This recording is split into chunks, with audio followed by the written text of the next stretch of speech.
तो बच्चों first topic हमने पढ़ा था chapter number first micro economics का इंट्रोडक्शन, जिसमें हमने फर्स्ट टॉपिक पढ़ा था a simple economy. What is a simple economy? जिसमें मैंने आपको बताया था कि हम सभी की जरूरतें हम सभी मतलब खुद से पूरी नहीं कर सकते। हम सभी अपनी जरूरतों के लिए अलग अलग लोगों पर डिपेंडेंट है, अलग अलग प्रोडक्शन प्रोड्यूसर्स पर डिपेंडेंट है। ठीक है, जैसे मान लीजिए कि मैं अगर गेहूं की खेती करती हूँ और कोई और अगर चावल की खेती करता है, तो मुझे चावल लेने के लिए उस चावल वाले के पास जाना पड़ेगा। ठीक है, इफ आई वांट राइस, अगर मुझे चावल खाने हैं तो मुझे जो जो भी चावल का प्रोडक्शन कर रहा है उसके पास जाना पड़ेगा। जो चावल का प्रोडक्शन कर रहा है उसको अगर दाल चाहिए तो वो उस पर्सन के पास जाएगा जो दाल का प्रोडक्शन कर रहा है। ठीक है, मतलब कहीं ना कहीं हम लोग एक दूसरे पर डिपेंडेंट है अपनी जरूरतों के लिए।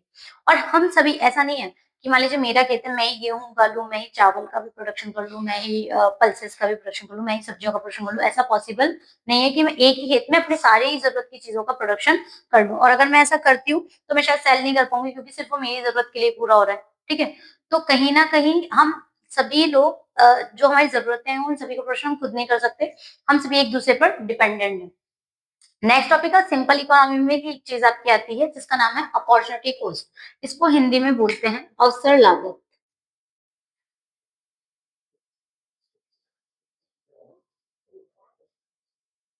अवसर लागत, ठीक है।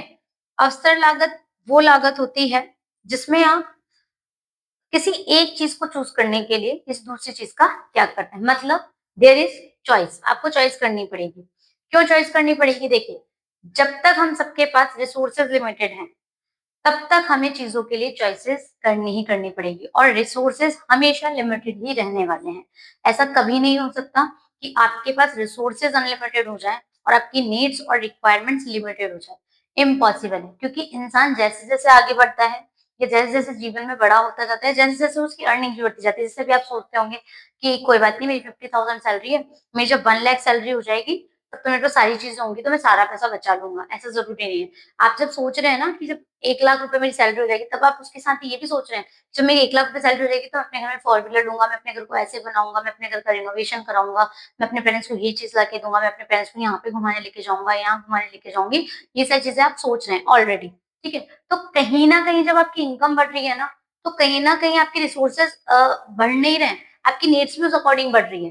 तो रिसोर्सेज बढ़ने से नीड्स भी बढ़ रही है, तो रिसोर्सेज हमेशा जो आपकी नीड्स है, आपकी जो वांट्स हैं, उनसे हमेशा कम ही रहने वाले हैं। ठीक है, तो क्या लिखा है? Since resources are limited, individuals and society must make choices. जब तक रिसोर्सेज लिमिटेड रहने वाले हैं, सोसाइटीज और इंडिविजुअल्स को चॉइसेस करनी ही करनी पड़ेगी। Having more of one thing usually means having less of another. किसी एक चीज का ज्यादा होना किसी दूसरी चीज के कम होने का डिटर्मिनेशन है। ठीक है, मतलब अगर आपके पास कोई एक चीज ज्यादा है तो कोई दूसरी चीज उसके लिए आपने जरूर त्यागी होगी या सेक्रीफाइस करी होगी, तभी वो चीज आपके पास ज्यादा है या फिर है। ठीक है, किसी चीज का होना भी किसी दूसरी चीज का ना होने का डिटर्मिनेशन है, निर्धारित करता है ये चीज कि आपके पास ये चीज है, इसका मतलब आपने किसी और चीज का इसके लिए त्याग किया ही किया होगा। Opportunity cost is the value of next best alternative that you give up when you make choice। मतलब जब आप जब आप किसी नेक्स्ट बेस्ट अल्टरनेटिव को चूज कर रहे हैं, तो इसका मतलब है आपने कुछ ना कुछ उसके लिए छोड़ा जरूर है, कुछ ना कुछ उसके उस वस्तु के लिए त्यागा जरूर है। इसको अपन एग्जाम्पल से समझते हैं।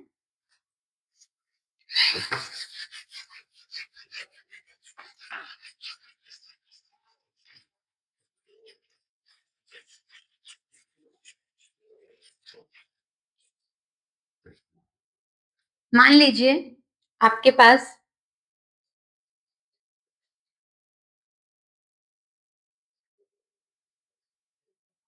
you have 100 rupees and you have two options.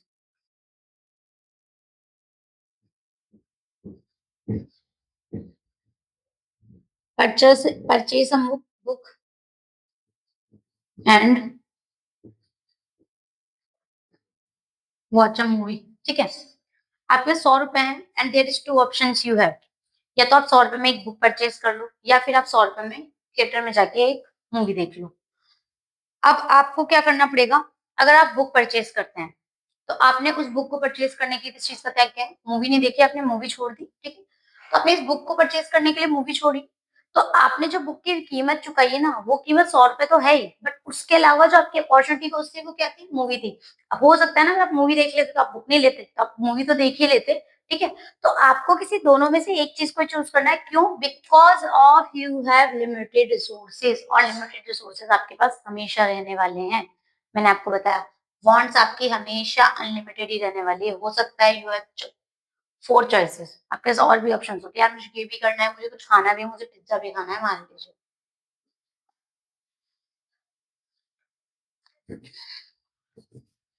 मुझे घूमने भी जाना है, या फिर मुझे क्या बोलते हैं, मुझे कोई स्टेशनरी का आइटम लेना है, ठीक है? अब आपके पास देखो 4 ऑप्शंस हैं, बट रिसोर्सेज लिमिटेड है। अगर आप इनमें से किसी भी एक चीज़ को चॉइस कर रहे हो, तो आपने उसके लिए दूसरी चीज़ का त्याग किया है, और ऐसी सी बात है, अगर आपने बुक परचेज़ करी तो आपने इन तीनों चीज़ों का त्याग किया है, आपने मूवी देखी है, तो आपने इन तीनों चीज़ों का त्याग किया है, ठीक है? तो आपको कहीं न कहीं किसी एक चीज़ को परचेज़ करने के लिए, एक चीज़ को लेने के लिए, एक चीज़ को अपने पास पाने के लिए, उन बाकी चीज़ों का त्याग करना ही पड़ेगा, ठीक है? या फिर आप ये भी बोल सकते हो, opportunity cost equal to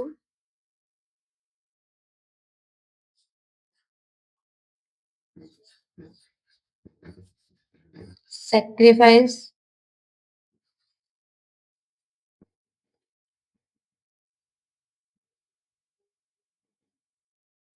next best alternative. Sacrifice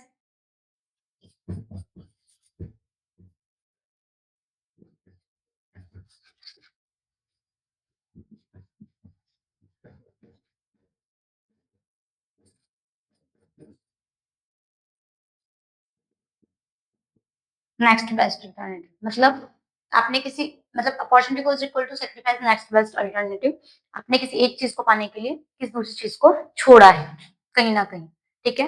I hope आपको ये समझ में आ गया है, और अगर समझ में नहीं आया है या फिर आ भी गया है, अगर कोई आपको गलती लग रही है, कोई कमी लग रही है, तो प्लीज कमेंट सेक्शन में आप मुझे जरूर बताइए कि मैम मुझे ये समझ में नहीं आ रहा है।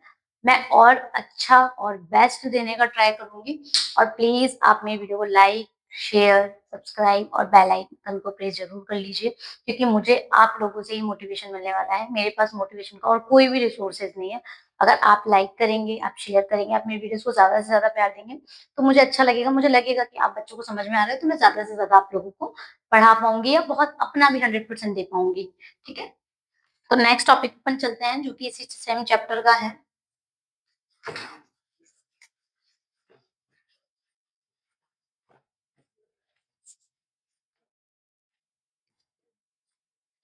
नेक्स्ट टॉपिक है चैप्टर का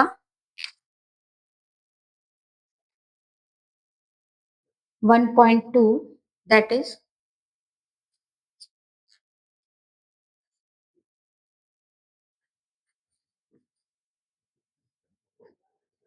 central problem of the economy. Hmm, अर्थव्यवस्था की केंद्रीय समस्याएं कौन-कौन सी हो सकती है, या सबसे मेन कौन सी समस्या हो सकती है मैम अर्थव्यवस्था की? ये आपका chapter number first introduction micro economics, chapter number first का टॉपिक नंबर सेकंड है, जिसका नाम है central problem of the economy. तो देखिए, सबसे बड़ी जो इकोनॉमी की प्रॉब्लम है ना, देखो इकोनॉमी पूरा का पूरा मनी पर बेस्ड है, और मनी कहाँ से आएगा? मनी आएगा प्रोडक्शन से। जितना आप प्रोडक्शन करोगे, जितनी आप प्रोडक्शन करोगे, उतनी ज़्यादा आप सप्लाई कर पाओगे, जितना ज़्यादा आप सब नहीं, जितना ज़्यादा आप प्रोडक्शन करोगे, उतना आउटपुट जनरेट करोगे, जितना आउटपुट जनरेट करोगे, उतनी ज़्यादा सप्लाई कर पाओगे, जितनी ज़्यादा सप्लाई करोगे, उतनी ज़्यादा वो मार्केट में जाकर डिमांड में क्रिएट होगी, और उतनी ज़्यादा लोग उस पर उसको परचेज़ करेंगे, स्पेंड करेंगे उस पर, और उससे क्या होगी? अर्निंग होगी, ठीक है? तो सबसे बड़ी जो प्रॉब्लम है ना, वो है प्रोडक्शन, उत्पादन। सबसे बड़ी प्रॉब्लम है, सेंट्रल प्रॉब्लम। ठीक है? कि उत्पादन क्या करना है? उत्पादन ही सबसे बड़ी प्रॉब्लम है, ठीक है? इसके भी 3 मेन पॉइंट हैं।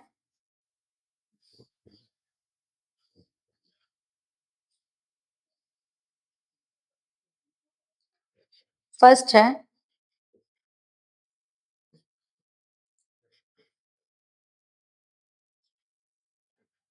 What to produce,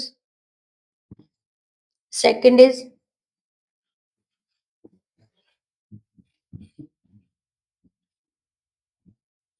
how to produce, and third is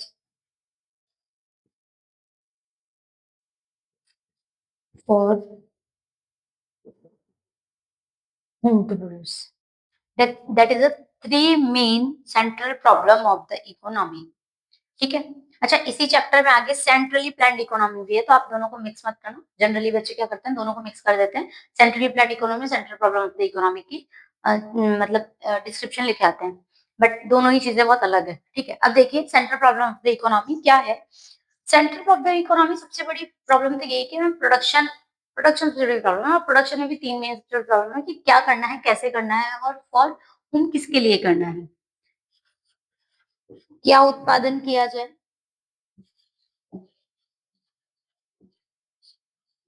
कैसे उत्पादन किया जाए,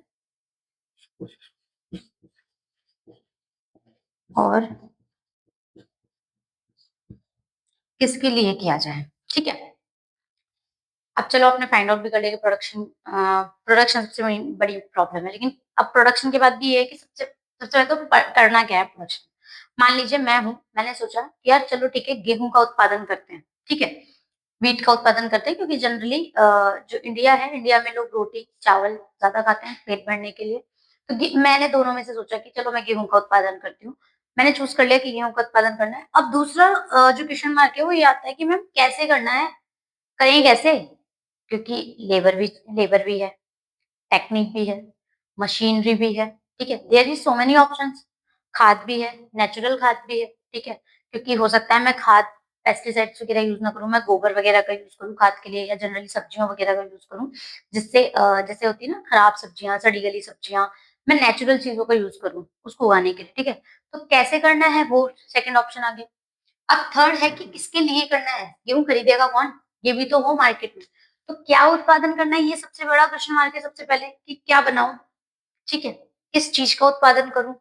सेकंड है कि कैसे करूं, लेबर इंटेंसिव तकनीक तकनीक का उपयोग करूं या मशीनरी का उपयोग करूं उसको बनाने के लिए, और किसके लिए करूं। ठीक है, लोअर क्लास के लिए करूं, मिडिल क्लास के लिए करूं, हाई स्टैंडर्ड क्लास के लिए करूं, क्योंकि देखना पड़ेगा ना मैं जो भी वस्तु बना रही हूँ उसको कौन अफोर्ड कर रहा है। मान लीजिए मैं पेन का प्रोडक्शन कर रही हूँ। ठीक है, पेन का प्रोडक्शन अगर मैं कर रही हूँ, तो पेन का प्राइस मैं क्या रखने वाली हूँ। ठीक है, पेन का प्राइस क्या रखने वाली हूँ, उससे पहले कि कैसे प्रोडक्शन कर रही हूँ ये वाला प्रोसेस आएगा। अगर मान लीजिए मुझे लेबर महंगी पड़ रही है तो मशीनरी का उपयोग करूंगी, अगर मशीनरी महंगी पड़ रही है तो लेबर का उपयोग करूंगी, और हो सकता है मैं दोनों ही 50-50 यूज करूँ, क्या थोड़े से लेबर और थोड़ी सी मशीनरी, दोनों से इसका प्रोडक्शन करती हूँ। और मान लीजिए मेरा पेन जो है वो थोड़ा ठीक है, बहुत ज्यादा अच्छी क्वालिटी का भी नहीं है, और उसका प्राइस निकल रहा है 2 या 3 रुपीज। ठीक है, तो इसको नॉर्मली मिडिल क्लास और लोअर मिडिल क्लास लोग अफोर्ड कर सकते हैं। लेकिन अगर मैं पेन बहुत अच्छी क्वालिटी का बना रही हूँ, तो फिर इसका प्राइस कितना निकल के आ रहा है, मान लीजिए 10 रुपीज आ रहा है। इसको तो अब लोअर मिडिल क्लास और मिडिल क्लास लोग प्रेफर नहीं करेंगे, अगर डेली यूज में आप 10 रुपए वाला पेन यूज नहीं कर रहे हैं। तो फिर ये किसके लिए है, ये हायर क्लास वालों के लिए। तो ये जो मैं किसके लिए बना रही हूँ ना, ये भी मुझे पहले ही डिसाइड करना पड़ेगा जब मैं प्रोडक्शन का सोच रही हूँ, या फिर अगर मैं प्रोडक्शन के बारे में सोच रही हूँ करने के बारे में। ठीक है, तो सेंट्रल प्रॉब्लम है ये सबसे बड़ी, कि यार प्रोडक्शन जो भी हमारे देश में हो रहा है वो क्या चीज किस चीज का हो रहा है, किसके लिए हो रहा है, कितनी उसकी सेल्स हो रही है, कितना रेवेन्यू हम जनरेट कर पा रहे हैं, कितना प्रॉफिट कर पा रहे हैं, और कितना उस वस्तु को हम एक्सपोर्ट करके अर्न कर पा रहे हैं। ठीक है, क्योंकि कहीं ना कहीं ये सारी चीजें हमारी इकोनॉमिक से कनेक्टेड है, कहीं ना कहीं ये सब चीजें एक दूसरे से कनेक्ट करती हुई है। जितना प्रोडक्शन करोगे उतना आउटपुट आएगा, जितना आउटपुट आएगा उतना सप्लाई करोगे, जितना सप्लाई करोगे उतनी डिमांड होगी। तो कहीं ना कहीं डिस्ट्रीब्यूटर्स को जॉब मिल रही है, प्रोडक्शन कर रहे हो तो लेबर्स को एम्प्लॉयज को जॉब मिल रही है। ठीक है, तो कहीं ना कहीं हम इकोनॉमी को हेल्प कर ही रहे हैं, हर एक छोटे छोटे कॉन्ट्रीब्यूशन से। ठीक है, हम्म,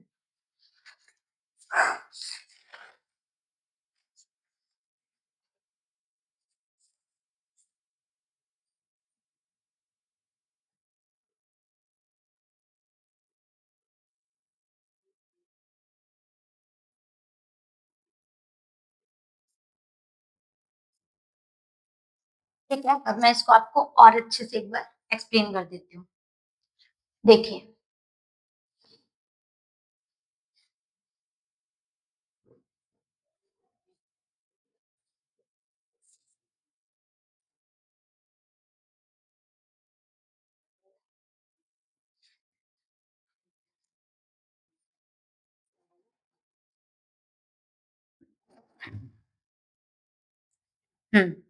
देखिए हमने लास्ट अभी पढ़ा था कि जो central problem of the economy है वो सबसे पहली चीज़ तो प्रोडक्शन ही प्रॉब्लम है। लेकिन प्रोडक्शन ही प्रॉब्लम क्यों है मैम? क्यों प्रोडक्शन प्रॉब्लम है इतनी बड़ी? तो प्रोडक्शन प्रॉब्लम इसलिए कि resources are limited which leads to the problem of choice. Resources limited है इसलिए प्रोडक्शन आपके लिए प्रॉब्लम है। रिसोर्सेज़ आपके पास लिमिटेड है बट और वही जो लिमिटेड रिसोर्सेज़ है वही आपकी जो चॉइसेस की प्रॉब्लम है उसको क्रिएट करती है। जैसे कि प्रोडक्शन के 4 फैक्टर्स होते हैं लैंड, लेबर, कैपिटल और एंटरप्रेन्योरशिप, ठीक है? तो मान लीजिए मेरे पास एक लैंड है जो इतनी बड़ी है, ठीक है? अब मैं चाहती हूँ कि मैं इसमें ही व्हीट का उत्पादन कर लूँ, मैं इसमें ही राइस का उत्पादन कर लूँ, मैं इसमें ही वेजिटेबल्स का उत्पादन कर लूँ, मैं इसमें ही कॉर्न का उत्पादन कर लूँ, ठीक है?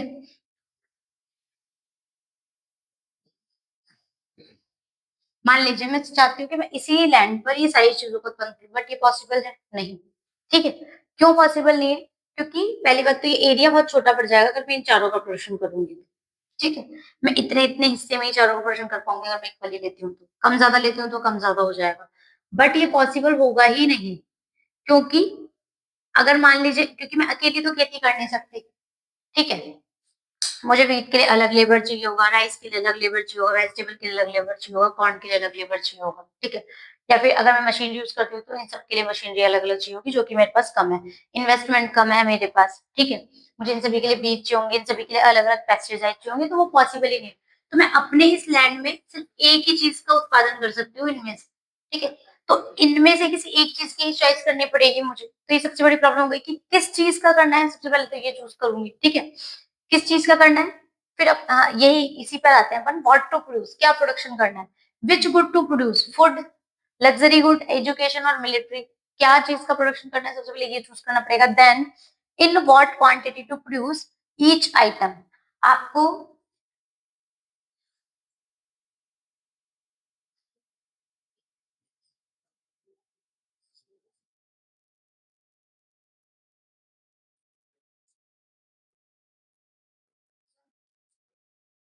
जो आइटम है वो कितनी क्वांटिटी में प्रोडक्शन करना है ये भी आपको देखना पड़ेगा। नेक्स्ट है हाउ टू प्रोड्यूस किसके लिए प्रोडक्शन करना है? लेबर वर्सेस सॉरी कैसे प्रोडक्शन करना है? How to produce labour versus machinery और बोथ या तो आप लेबर का यूज़ करेंगे या मशीनरी का या फिर दोनों का, ठीक है? देन व्हिच टेक्नोलॉजी और मेथड अगर आप लेबर यूज़ कर रहे हैं तो कौन-सी लेबर यूज़ कर रहे हैं? चीप लेबर यूज़ कर रहे हैं या मतलब हाई पे वाली हाई पे वाली लेबर यूज़ कर रहे हैं? या फिर आप मशीनरी यूज़ करते हो कौन-सी मशीन यूज़ कर रहे हैं? पुरानी टेक्नोलॉजी की, नई टेक्नोलॉजी की या फिर क्या बोलते हैं अभी जो ट्रेंड में चल रही है वो वाली मशीनरी यूज़ कर रहे हैं? तो कौन से मेथड को यूज़ कर रहे हैं और कौन सी मशीनरी यूज़ कर रहे हैं, दोनों ही चीज़ें आएँगी। फिर आएगा फॉर होम टू प्रोड्यूस इसमें आएगा हू शुड गेट जो भी आप बना रहे हैं, जिस चीज़ का भी आप प्रोडक्शन कर रहे हैं, वो किसके लिए बना रहे हैं, ठीक है? किसको चाहिए वो चीज़। नेक्स्ट है should everyone get equal access to basic needs like education and health care और क्या जो चीज़ आप बना रहे हैं, उसका एक्सेस सभी को मिल पाएगा? जैसे कि एजुकेशन और हेल्थ केयर का सबको मिल पाता है। जैसे एजुकेशन सभी के लिए बराबर है, हेल्थ केयर सभी के लिए बराबर है, ठीक है? तो क्या इसी तरीके का आप ऐसा कोई प्रोडक्शन कर रहे हैं जो सभी के लिए इक्वल है या फिर आप कोई ऐसी वस्तु का उत्पादन कर रहे हैं जो शायद सिर्फ कुछ लोगों के लिए है? जैसे मैंने आपको भी बताया था जैसे मान लीजिए कि मैं आपको बता रही हूँ, मान लीजिए आप कोई ऐसा वस्तु बना रहे हैं जो सिर्फ और सिर्फ स्टैंडर्ड लोगों की अफोर्डेबिलिटी के अकॉर्डिंग है, कि आप मान लीजिए कोई ऐसा पेन बना रहे हैं जो ₹50 बिक्री का है, जिसकी सेलिंग प्राइस है ₹50 तो वो शायद मिडिल क्लास या lower middle class person purchase नहीं कर पाएगा, ठीक है? उसको हाई क्लास लोग ही अफोर्ड कर सकते हैं, हाई क्लास लोग ही परचेज़ करेंगे, तो वो एक स्पेशल कैटेगरी में आ जाता है, ठीक है? तो आप बना क्या रहे हैं, किसके लिए बना रहे हैं, ये सभी का डिसीज़न आपको पहले ही लेना पड़ेगा कि किस चीज़ का कितना-कितना उत्पादन आप कर पा रहे हैं। आई होप आपको ये समझ में आया होगा और अगर फिर भी आपको कोई प्रॉब्लम हो तो प्लीज़ कमेंट सेक्शन में आप मुझे ज़रूर बताइएगा कि आपको कहाँ प्रॉब्लम आई है, कहाँ आपको कौन-सा पॉइंट समझ में नहीं आ रहा है। मैं ट्राई करूँगी नेक्स्ट वीडियो में उसको वापस से कवर अप करने की और वापस से हम उसको रिवाइज़ करेंगे। Till then like, share and subscribe. Hmm, thank you.